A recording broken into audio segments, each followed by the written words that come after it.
എന്റെ സുരേഷ് ഏട്ടാ, ഈ തൃശ്ശൂർ പൂരം കലക്കിയായിട്ട് ബന്ധപ്പെട്ട് ഇപ്പൊ നടക്കുന്ന ചർച്ചയൊന്നും നിങ്ങൾ കാണുള്ള ഗടിയെ. നിങ്ങൾ ഈ തൃശ്ശൂരിലെ MP അല്ലേ? അതായത് ഈ തൃശ്ശൂർ പൂരം കലക്കിയതില് ഈ BJP-ക്കൊക്കെ പങ്കുണ്ടെന്നുള്ള സുരേഷ് ഏട്ടാ മൊത്തത്തിൽ പറഞ്ഞേക്കണേ. അല്ല സുരേഷ് ഏട്ടാ, ഈ വിഷയമായിട്ട് ബന്ധപ്പെട്ട് നിങ്ങൾക്കാർക്കും പങ്കില്ലെങ്കിൽ ഒരു അന്വേഷണം വേണമെന്നൊക്കെ പറഞ്ഞ് എന്താണ് സുരേഷ് ഏട്ടാ രംഗത്തേക്ക് ഇറങ്ങാത്തെ? ഒരു പ്രതിഷേധമൊന്നും ഇതുമായിട്ട് ബന്ധപ്പെട്ട് കാണലല്ല. അല്ലെങ്കിൽ വിശ്വാസികളുടെ പ്രശ്നത്തിലൊക്കെ ഞങ്ങളിതാ മുന്നിട്ടിറങ്ങും പറഞ്ഞ് ഇറങ്ങുന്ന ഒറ്റ ടീമുകൾ ഇപ്പൊ കാണണല്ലോ സുരേഷ് ഏട്ടാ. എന്ത് പറ്റിയത്? BHP മാർക്സിസും സംഘപരിവാരവും BJP ഒക്കെ എവിടെ പോയി? ഒന്ന് പറയല്ലേ സുരേഷ് ഏട്ടാ, എന്തേലൊക്കെ ഒന്ന് പറയാന്ന്. നിങ്ങളിങ്ങനെ മിണ്ടാതിരിക്കുന്നോണ്ട് നമ്മുടെ തൃശ്ശൂരിലെ ഗഡികൾക്കൊക്കെ വല്ലാത്ത രീതിയിൽ സങ്കടം ഉണ്ട് കേട്ടാ. എന്തേലൊക്കെ ഒന്ന് മൊഴി സുരേഷ് ഏട്ടാ. ഓർമ്മയുണ്ടോ ഈ മുഖം എന്ന് ഞാൻ ചോദിക്കുന്നില്ല, പക്ഷെ ഞാൻ അന്ന് പറഞ്ഞത് ഓർമ്മ വേണം. ഞാൻ അന്ന് പറഞ്ഞു, ഞാൻ വീട്ടിൽ നിന്ന് ഇറങ്ങി വരുമ്പോൾ വീടുമായി ബന്ധപ്പെട്ടുള്ള ചോദ്യങ്ങൾ ചോദിക്കണം. ഞാൻ ഓഫീസിൽ നിന്ന് ഇറങ്ങി വരുമ്പോൾ ഓഫീസുമായി ബന്ധപ്പെട്ടുള്ള ചോദ്യങ്ങൾ ചോദിക്കണം. ഇപ്പം എൻ്റെ അടുത്ത് ചോദിച്ച ചോദ്യം തൃശ്ശൂർ പൂരമായി ബന്ധപ്പെട്ട ചോദ്യമല്ലേ? ഇപ്പൊ തൃശ്ശൂർ പൂരമാണോ? ആണോ എന്ന് അല്ലല്ലോ. അപ്പൊ ഞാൻ എന്തായാലും അടുത്ത തൃശ്ശൂർ പൂരത്തിന് ഇതിനുള്ള മറുപടി തരും. മനസ്സിലായോ? അപ്പൊ നീ അടുത്ത തൃശ്ശൂർ പൂരം വരെ നമ്മൾ കാത്തിരിക്കണമല്ലോ സുരേഷ് ഏട്ടാ. എന്തായാലും ഇപ്പൊ റിപ്പോർട്ട് വരും കേട്ടാ. നമ്മുടെ സംസ്ഥാന സർക്കാർ ഒരു അന്വേഷണം നടത്തിയിട്ടുണ്ട്. റിപ്പോർട്ട് വന്ന് പുറത്തു വന്ന് കഴിയാത്ത നേരത്ത് എന്താവും എന്റെ സുരേഷ് ഏട്ടാ? അവസാനം വെളുക്കാൻ വെച്ച പാണ്ടാവൂടെ? അങ്ങനെ പറഞ്ഞ അങ്ങനെ. കഴിഞ്ഞ ദിവസം ഞാൻ ഒരു നായ്ക്ക് രക്ഷകനായി വന്ന വാർത്ത മാധ്യമങ്ങളിൽ വായിച്ചില്ലേ? എന്ത് തോന്നി അതിനെക്കുറിച്ച്? നമസ്കാരം. വാർത്തയിലേക്ക്. തൃശ്ശൂർ പൂരവുമായി ബന്ധപ്പെട്ട് വലിയ വിവാദങ്ങൾ കൊഴുക്കുകയാണ്. തൃശ്ശൂർ പൂരം കലക്കാൻ വേണ്ടി ചില നീക്കങ്ങൾ, ചില ഗൂഢ നീക്കങ്ങൾ, ചില പല രീതിയിലുള്ള ചില തന്ത്രപരമായിട്ടുള്ള ചില രാഷ്ട്രീയ നീക്കങ്ങൾ ഇതൊക്കെ നടന്നു എന്ന രീതിയിലുള്ള പല ചർച്ചകളും നടക്കുന്നു. ആ ചർച്ചകൾ മുഴുവൻ BJP എന്ന് പറയുന്ന പാർട്ടിക്കും അതുപോലെ തന്നെ BJP-യുടെ MP ആയിട്ടുള്ള സുരേഷ് ഗോപിക്കും അത്ര നല്ല വാർത്തകളല്ല താനും. ഈ വിഷയങ്ങളിലൊക്കെ സുരേഷ് ഗോപിക്കും സുരേഷ് ഗോപിയുടെ പാർട്ടിക്കും സംഘപരിവാരങ്ങൾക്കുമൊക്കെ പങ്കുണ്ട് എന്ന മട്ടിലാണ് ഇപ്പോൾ ചർച്ചകൾ പോകുന്നത്. പക്ഷേ ഈ വിഷയവുമായി ബന്ധപ്പെട്ട് നമ്മുടെ സുരേഷ് ഗോപി ഈ നിമിഷം വരെ ഒരു പ്രതികരണവും രേഖപ്പെടുത്തിയിട്ടില്ല താനും. ഇന്നും നമ്മുടെ LDF-ന്റെ സ്ഥാനാർത്ഥി അഡ്വക്കേറ്റ് VS സുനിൽകുമാർ മാധ്യമങ്ങളെ കാണുന്ന സാഹചര്യമുണ്ടായി. എന്താണ് അദ്ദേഹം പറഞ്ഞത്? പെട്ടെന്ന് എങ്ങനെ സുരേഷ് ഗോപി അങ്ങോട്ടേക്ക് എത്തി? പെട്ടെന്ന് എങ്ങനെ ആംബുലൻസിൽ സുരേഷ് ഗോപി അങ്ങോട്ടേക്ക് എത്തി? മാത്രവുമല്ല VHP-യുടെയും RSS-ന്റെയും പല സംഘപരിവാരങ്ങളുടെയും ഒക്കെ നേതാക്കളെ ആദ്യമായിട്ടാണ് പൂരത്തിന് ഇങ്ങനെ കാണുന്നത് എന്ന രീതിയിൽ VS സുനിൽകുമാർ പറയുന്ന സാഹചര്യം നമ്മൾ ഇന്ന് കാണുകയുണ്ടായി. പക്ഷേ സുരേഷ് ഗോപി ആകട്ടെ ഈ വിഷയവുമായി ബന്ധപ്പെട്ട് ഇതുവരെ ഒരു പ്രതികരണവും രേഖപ്പെടുത്തിയിട്ടില്ല.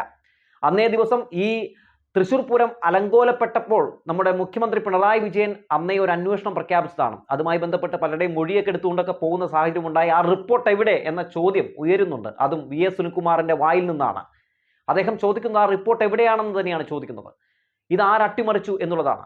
മുഖ്യമന്ത്രി പിണറായി വിജയൻ അറിയാതെ ADGP MR അജിത് കുമാർ അട്ടിമറിച്ചു എന്ന ചോദ്യവും വലിയ രീതിയിൽ തന്നെ വളരെ പ്രാധാന്യത്തോട് തന്നെ ഉയർന്നു വരുന്നുണ്ട്. മാത്രവുമല്ല, ആ റിപ്പോർട്ട് പുറത്തു വന്ന ശേഷം എനിക്ക് ചിലത് പറയാനുണ്ടെന്ന് കൂടി ഇന്ന് VS സുനിൽകുമാർ പറഞ്ഞു വെച്ചിട്ടുണ്ട്. എന്താണ് അദ്ദേഹത്തിന് പറയാനുള്ളത് എന്ന് ഉറ്റുനോക്കുന്നുണ്ട് കേരള ജനത. ഇത്രയും വലിയൊരു സംഭവം ഇവിടെ നടന്നിട്ട്, അതായത് തൃശ്ശൂർ പൂരവുമായി ബന്ധപ്പെട്ടിട്ടുണ്ടായ ചില കോലാഹലങ്ങൾ, അതുമായി ബന്ധപ്പെട്ടിട്ടുണ്ടായ ചില വിഷയങ്ങളാണ് സുരേഷ് ഗോപിക്ക് ഒരു MP ആകാൻ വേണ്ടി ഉപകരിച്ച ഒരു അവസ്ഥയിലേക്ക് രാഷ്ട്രീയ സാഹചര്യങ്ങൾ മാറിയതെന്നുള്ള കാര്യം എല്ലാവർക്കും അറിയാവുന്നതാണ്. 3-ാം സ്ഥാനത്തേക്ക് പോകേണ്ടിയിരുന്ന സുരേഷ് ഗോപി എങ്ങനെ 1-ാം സ്ഥാനത്തേക്ക് എത്തി എന്ന് ചോദിച്ചാൽ തൃശ്ശൂർ പൂരം കലങ്ങി. അത് കലങ്ങിയത് വളരെ വലിയ രീതിയിൽ തന്നെ വോട്ട് ബാങ്ക് രാഷ്ട്രീയത്തിന് വേണ്ടി ഉപയോഗിച്ച് അത് ഇടതുപക്ഷത്തെ കടന്നാക്രമിക്കാനുള്ള ഒരു ആയുധവുമാക്കി മാറ്റുന്ന സാഹചര്യമുണ്ടായി. അഡ്വക്കേറ്റ് VS സുനിൽകുമാറാണ് പൂരം കലക്കിയതെന്ന മട്ടിൽ സംഘപരിവാർ ഗ്രൂപ്പുകളിൽ വന്ന പല പോസ്റ്റുകൾ, ആ പോസ്റ്റുകളുടെ ചുവട് പിടിച്ച് മാധ്യമങ്ങൾ നടത്തിയ ചില വ്യാജ വാർത്തകൾ, അതൊക്കെയാണ് ഇടതുപക്ഷത്തിന് വലിയ രീതിയിൽ തന്നെ അവിടെ ക്ഷീണം ചെയ്തത്. അഡ്വക്കേറ്റ് VS സുനിൽകുമാർ ജയിക്കും, 100% ജയിക്കും എന്ന പല എക്സിറ്റ് ഫലങ്ങളും പ്രീപോൾ സർവേകളും പറഞ്ഞിരുന്നു. പക്ഷേ എന്താണ് സംഭവിച്ചത് മറിച്ചായിരുന്നു. അതിന് പിന്നിൽ ചില രാഷ്ട്രീയ കളികൾ നടന്നിട്ടുണ്ട് എന്ന് PV അൻവറും കഴിഞ്ഞ ദിവസം വെളിപ്പെടുത്തുന്ന സാഹചര്യമുണ്ടായി. അതിന് പിന്നാലെയാണ് ഇത്തരത്തിലുള്ള പല പ്രതികരണങ്ങളുമൊക്കെ പലരും രേഖപ്പെടുത്തിയൊക്കെ രംഗത്തേക്ക് വരുന്ന സാഹചര്യം കണ്ടത്. എന്തായാലും സത്യം അറിയേണ്ടതുണ്ട്. തൃശ്ശൂരുകാരുടെ വികാരമായ തൃശ്ശൂർ പൂരം കലക്കിയതിൽ സംഘികൾക്ക് എന്തെങ്കിലും പങ്കുണ്ടെങ്കിൽ അത് പുറത്തു വരിക തന്നെ വേണം. ഇനി വേറെ ആരെങ്കിലുമാണ് അതിന് ചുവട് പിടിച്ചതെങ്കിൽ അതും പുറത്തു വരിക തന്നെ വേണം എന്ന് പറഞ്ഞു വെക്കുകയാണ്. ഇനി വേറൊരു കാര്യം കൂടിയുണ്ട് കേട്ടോ. നമ്മുടെ സുരേഷ് ഗോപി കഴിഞ്ഞ ദിവസം ഒരു നായ്ക്ക് രക്ഷകനായി വന്നു എന്ന രീതിയിൽ ഒരു വാർത്ത കണ്ടിരുന്നു. അതായത് രോഗം ബാധിച്ച് അലഞ്ഞ തെരുവ് നായയുടെ രക്ഷകനായി സുരേഷ് ഗോപി അടിയന്തര ശസ്ത്രക്രിയ എന്ന് പറഞ്ഞ് ഒരു വാർത്ത. ഇത് മാതൃഭൂമിയിലെ വാർത്തയാണ് ഞാൻ വായിക്കുന്നത്. കുറേ ചാനലുകളിൽ ഈ വാർത്ത വന്നിരുന്നു. അത് എന്തുകൊണ്ടാണെന്നൊക്കെ ഞാൻ പറയാം. ആ വാർത്ത ഞാനൊന്ന് ആദ്യം വായിക്കാൻ കേട്ടോ. വാർത്ത ഇങ്ങനെയാണ്. പാനൂർ, കണ്ണൂരിലാണ് ഈ സംഭവം നടന്നത്. പാനൂരിൽ ഗർഭാശയം പുറത്തായ നിലയിൽ നാട്ടുകാർക്ക് നൊമ്പര കാഴ്ചയായ തെരുവുനായയുടെ ചികിത്സയ്ക്കായി ഇടപെട്ട് കേന്ദ്രമന്ത്രി സുരേഷ് ഗോപി. മന്ത്രിയുടെ നിർദ്ദേശപ്രകാരം നായയെ കണ്ണൂരിലെ ആസ്പത്രിയിൽ എത്തിച്ച് അടിയന്തര ശസ്ത്രക്രിയ നടത്തി. നല്ലൊരു കാര്യം തന്നെയാണ് കേട്ടോ സുരേഷ് ഗോപി ചെയ്തത്. അപ്പോൾ ഇത് വളരെ പ്രാധാന്യത്തോടെ ഇന്ന് കഴിഞ്ഞ ദിവസം മാധ്യമങ്ങളൊക്കെ റിപ്പോർട്ട് ചെയ്യുന്ന സാഹചര്യമുണ്ടായി. മാത്രവുമല്ല, ഇപ്പോൾ 2-3 ദിവസമായിട്ട് എന്താണെന്നറിയില്ല, ഈ സുരേഷ് ഗോപിനെ നന്മമരമാക്കാൻ വേണ്ടി നമ്മുടെ മാധ്യമങ്ങൾ കിണഞ്ഞ് പരിശ്രമം നടത്തുന്നുണ്ട്. ഇവിടെ ഈ നായ്ക്ക് വേണ്ടി വലിയ രീതിയിലുള്ള ഒരു ചികിത്സാ സഹായമോ അല്ലെങ്കിൽ ഒരു വലിയ രീതിയിലുള്ള സഹായമൊക്കെ കേന്ദ്രമന്ത്രി ചെയ്തു എന്ന് പറയുന്നുണ്ടല്ലോ. ഈ സുരേഷ് ഗോപി നായയുടെ വിലയെങ്കിലും വയനാട്ടിലെ ജനങ്ങൾക്ക് കൊടുക്കുന്നുണ്ടോ എന്ന് ചോദിച്ചു പോവുകയാണ്. വയനാട്ടിൽ ഉരുൾപൊട്ടലുണ്ടായി വലിയ രീതിയിൽ വലിയ പ്രതിസന്ധി വയനാട്ടിലെ ജനങ്ങൾ അനുഭവിച്ചപ്പോൾ ഉറ്റവരും ഉടയവരും നഷ്ടപ്പെട്ട, ഉപജീവന മാർഗം നഷ്ടപ്പെട്ട അങ്ങനെ നിരവധി ആളുകൾ വയനാട്ടിൽ ഇനിയൊരു അതിജീവനത്തിന് വേണ്ടി കാത്തു നിൽക്കുമ്പോൾ അവർക്ക് വേണ്ടി എന്ത് ചെയ്തു സുരേഷ് ഗോപി എന്ന് പറയുന്ന ഈ കേന്ദ്ര സഹമന്ത്രി? 5 പൈസയെങ്കിലും കൊടുത്തു. പോട്ടെ, അവിടുത്തെ കുട്ടികൾക്ക് ബിസ്ക്കറ്റ് മേടിക്കാനെങ്കിലും രൂപ കൊടുത്തു? ഇല്ലല്ലോ. അപ്പോൾ അതൊക്കെ ഇവിടെ ചർച്ച ചെയ്യപ്പെടുമ്പോൾ വയനാട്ടിലെ ആ പാവങ്ങൾക്ക് നേരെ മുഖം തിരിച്ച സുരേഷ് ഗോപിയുടെ ആ മുഖം ഇവിടെ ചർച്ച ചെയ്യപ്പെടുമ്പോൾ കളഞ്ഞുപോയ മുഖം തിരിച്ചെടുക്കാൻ വേണ്ടി പഴയ ആ മറ്റേ സംഗതി ഉണ്ടല്ലോ, ആ നന്മമരം കോപ്രായം, ആ കോലം, അത് വീണ്ടും എടുത്ത് കെട്ടാനുള്ള ശ്രമം നടത്തുകയാണ് മാധ്യമങ്ങളുടെ കൂട്ടും പിടിച്ച് സുരേഷ് ഗോപി. ഞാൻ എന്തോ മഹാസംഭവമാണെന്ന് കാണിക്കാൻ വേണ്ടിയാണ് ഈ തുടക്കം. പറ്റുമെങ്കിൽ ആ വയനാട്ടിലെ ജനങ്ങൾക്ക് ആവശ്യമായ കേന്ദ്ര സഹായം എത്തിച്ചു കൊടുക്കാൻ എന്തെങ്കിലുമൊക്കെ ചെയ്തു കൊടുക്കൂ സുരേഷ് ഗോപി. ആ വയനാട് ദുരന്തം കഴിഞ്ഞിട്ട് ഏകദേശം 52 ദിവസം കഴിഞ്ഞിരിക്കുകയാണ്. കേന്ദ്രത്തിൻ്റെ ഏതെങ്കിലും രീതിയിലുള്ളൊരു കൈത്താങ്, എന്തെങ്കിലും ഒരു സഹായം നിങ്ങൾക്ക് അവർക്ക് വേണ്ടി ചെയ്യാൻ കഴിഞ്ഞോ? ഇല്ലല്ലോ. അങ്ങോട്ടേക്ക് ആ ഉരുൾപൊട്ടലുണ്ടായിട്ട് ഓടിയെത്താനോ വൈകി. 6 ദിവസം കഴിഞ്ഞപ്പോഴാണ് എത്തിയത്. ഇന്ത്യയുടെ പ്രധാനമന്ത്രി എന്ന് പറയുന്ന നരേന്ദ്രമോദി എത്തിയത് 12-ാം ദിവസമാണ്. അതും വൈകി.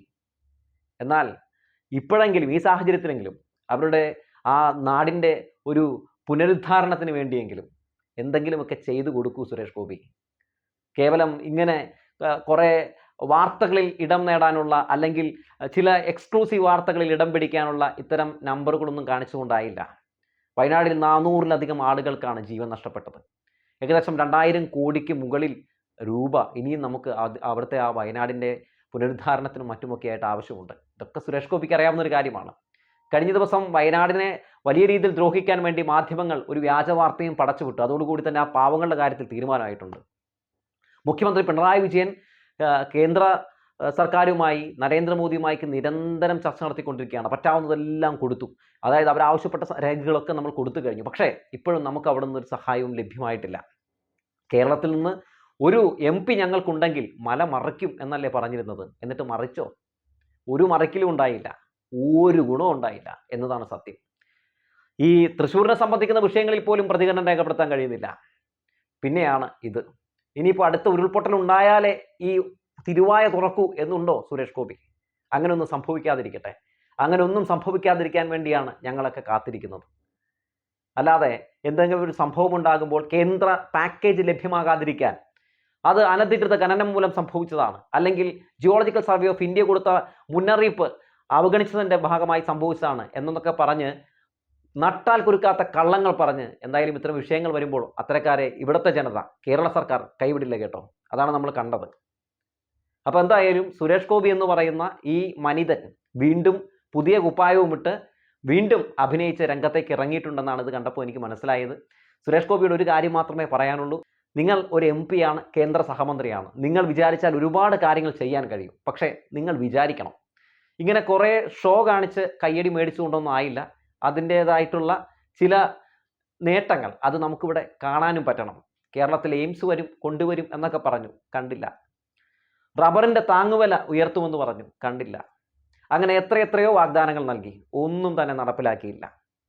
ആകെ അണ്ണനെയും കൊണ്ട് പറ്റുന്നൊരു കാര്യം എന്താണെന്നറിയോ? ഇങ്ങനെയൊക്കെ അഭിനയിച്ച് ഇങ്ങനെയൊക്കെ കുറേ ചില നമ്പറുകളൊക്കെ കാണിച്ച് ജനങ്ങളെ ചെറുതായിട്ടൊക്കെ ഒന്ന് തെറ്റിദ്ധരിപ്പിക്കാൻ പറ്റുന്നുണ്ട്. പക്ഷേ ഇനി അതുകൂടെ നടക്കില്ല സുരേഷ് ഏട്ടാ. നിങ്ങൾ എന്താണെന്ന് നന്നായി തന്നെ വളരെ വ്യക്തമായി തന്നെ കേരള ജനതയ്ക്ക് മനസ്സിലായിട്ടുണ്ട്. അതുകൊണ്ട് നിങ്ങളിപ്പോൾ ഇറക്കിക്കൊണ്ടിരിക്കുന്ന ഈ നമ്പറല്ലേ, ഈ നമ്പർ ഇനി വേറെ ഏതെങ്കിലും സംസ്ഥാനത്ത് കൊണ്ടുപോയി ഒന്ന് ഇറക്കി നോക്ക്, ചിലപ്പോൾ നടക്കുമായിരിക്കും. ഇനി കേരളത്തിൽ ഈ കഞ്ഞി വേവാൻ ഒരു സാധ്യതയുമില്ല എന്ന് തന്നെയാണ് മനസ്സിലാക്കാൻ സാധിക്കുന്നത്. തൃശ്ശൂരിൽ നിന്ന് ജയിപ്പിച്ച് വിട്ടത് അവിടുത്തെ ജനങ്ങളുടെ വലിയ ഒരു അബദ്ധമായിട്ട് അവർക്ക് തന്നെ ഇപ്പോൾ നന്നായി തോന്നുന്നുണ്ട്. പ്രധാന പ്രതിസന്ധി ഘട്ടങ്ങളിലൊക്കെ ഈ സുരേഷ് ഗോപിയെ അവർക്ക് പോലും കാണാൻ കിട്ടുന്നില്ല എന്നതാണ് പ്രധാനപ്പെട്ട കാര്യം. എന്തുമാകട്ടെ, ഒരു കയ്യബദ്ധം ആർക്കും പറ്റുമല്ലോ. കയ്യബദ്ധങ്ങൾ തിരുത്താനുള്ളതാണ് എന്നുകൂടി പറഞ്ഞു വെച്ചുകൊണ്ട് നിർത്തുകയാണ്.